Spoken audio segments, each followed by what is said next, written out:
Hello, je voulais juste faire une petite vidéo, je pense que ça va être une série mais on verra. Des questionnements que je me suis fait en commençant ma marche chrétienne et je sais que ça va aider beaucoup d'entre vous à se poser les bonnes questions. D'ailleurs, vu que c'est juste une question de se poser des questions, je vais bloquer les commentaires afin que le but, ça ne soit pas que chacun donne son avis, mais que ça soit une réflexion dans votre lieu secret avec le Seigneur et que vous puissiez vraiment chercher les réponses auprès de lui et lui donner les réponses et lui demander les réponses et pas que ça soit influencé par tel ou tel qui a dit dans les commentaires que X ou Y. Au début de ma marche en Christ,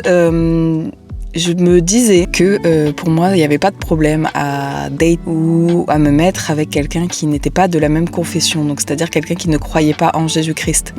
Et en fait, le truc, c'est que très rapidement, dans ma marche, je me suis rendu compte qu'il y avait trop de choses qui faisaient que, en fait, quand tu es vraiment ferme dans ta foi, quand tu as vraiment la révélation de qui est Jésus et de ce que Jésus a fait pour toi, c'est très très très compliqué de cheminer avec quelqu'un qui n'a pas la même foi. Donc dans les autres religions dites monothéistes, qui croient en un seul Dieu, on a d'un côté les juifs qui n'ont pas reconnu Jésus comme le Messie, et de l'autre côté on a les musulmans qui pensent que Jésus n'est pas mort et ressuscité à la croix, mais que un truc comme c'est Judas l'Iscariote qui a été placé sur la croix à la place de Jésus et qui est mort à la place de Jésus. Voilà, comment est-ce qu'on peut ne faire qu'une seule chair avec quelqu'un qui ne croit pas à tout ce qui est la résurrection de Jésus-Christ. Et donc le fait que Jésus a pris nos péchés à la croix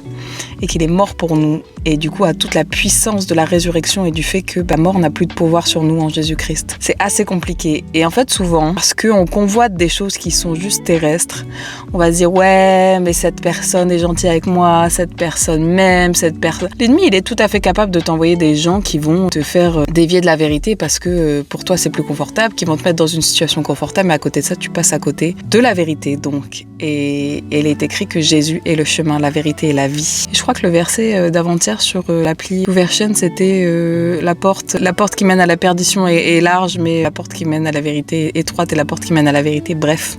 Donc voilà, je prie que si c'est une question que tu ne t'es jamais posée, que tu prennes un instant pour te demander vraiment ce que le Seigneur en pense, vraiment ce que tu en penses et que tu laisses grandir une conviction dans ton cœur. Voilà. En tout cas, je te souhaite une excellente journée par la grâce de Dieu et sois béni.